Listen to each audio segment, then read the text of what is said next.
Parrots, as we commonly know them, are exotic birds native to South America and catching the eye with striking colors which make them desirable as domestic pets. What's commonly unknown, however, is the particular ways in which copulation behaviors in parrots greatly resemble that of a human sex life.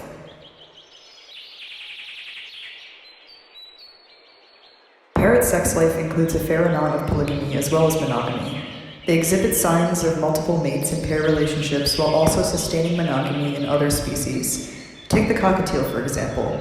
These birds on occasion have a two-father caring system for their young, where one father has copulated with the mother and the other subs as a caregiver, but is able to mate with females from other nests. Similarly, conures have multiple birds occupying one nest with both males and females copulating with one another and caring for each other's young.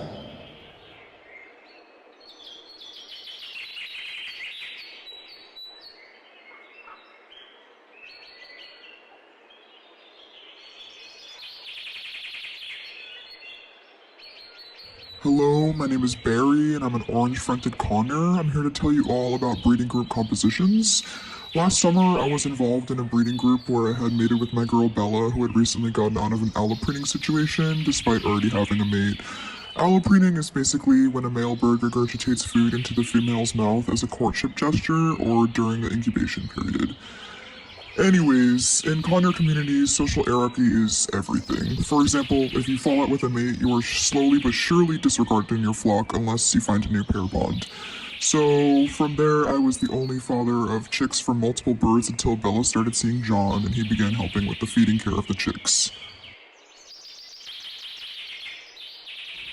What Barry is describing is known as a breeding group. This is a prime example of polygamy in parrots. Congers often have multiple females and males occupying a nest and copulating with other males and females so as to maintain social status in their community.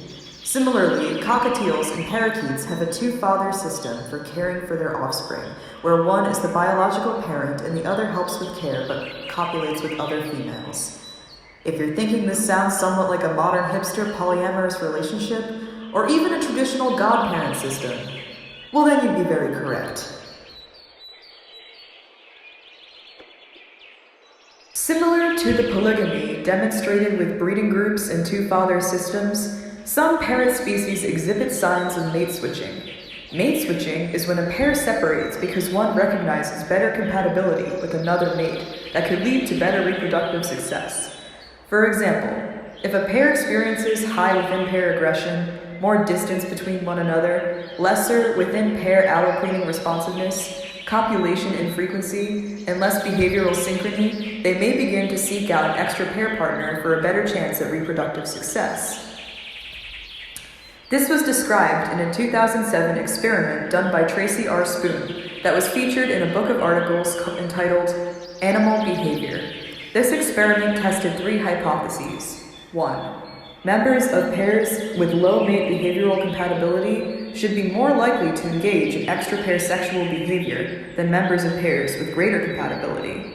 2. Individuals that pursue extra-pair sexual behavior should be members of pairs that have a high likelihood of reproductive failure. 3. Individuals that engage in extra-pair sexual behavior should subsequently pair with that extra-pair partner. They tested these hypotheses by observing 8 female and 8 male cockatiels in a controlled enclosure that replicated their natural habitat.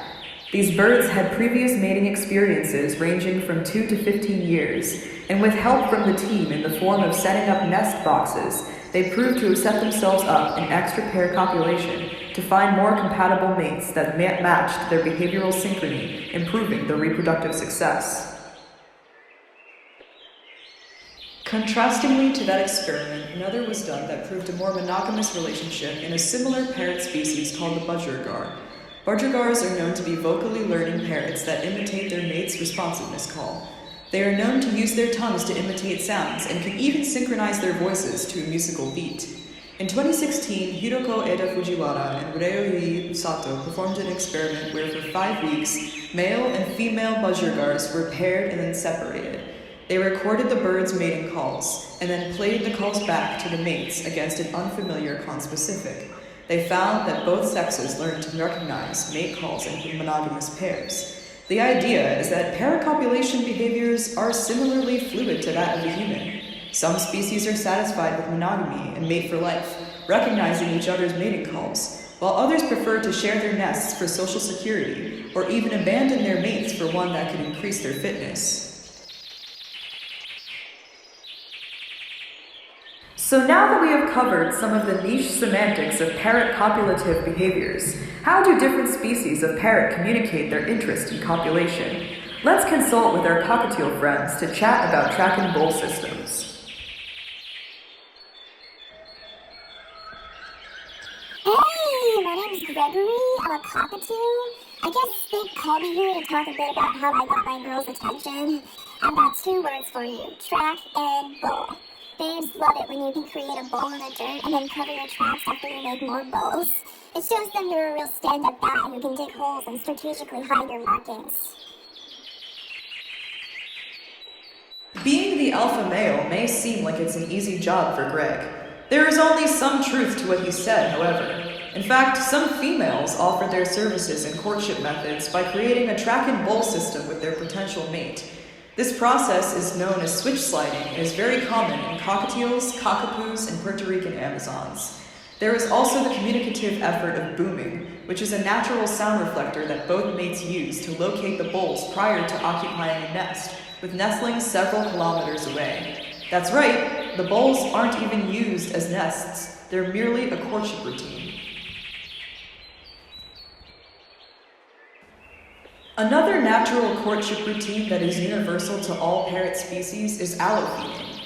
Allofeeding is the same process as allopreening, where a male regurgitates food into the female's mouth as a sign of courtship prior to nesting and incubation. There is, however, an interrelationship between courtship feeding and incubation provisioning. Parrot species such as the budgerigar, orange-fronted conure, Puerto Rican Amazon, cockapoo, and monk parakeet often practice allopreening as a staple of courtship ritual, and then carry it over to the incubation period, where the male is slowly providing food for their young.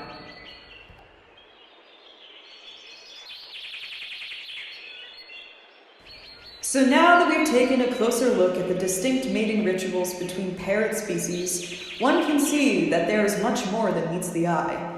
Parrots can be monogamous and polyamorous while also maintaining ancient mating rituals passed down through generations, such as allopreening, courtship song and dance, and track and bowl systems. Some parrots maintain a multi-parent nest, where only one male is the biological father of their offspring. Others are so monogamous that they are keen to the distinct call of their mate and can even imitate it. The fact of the matter is that parrots are extremely incredible and complex birds, even more similar to humans in their communication than we think.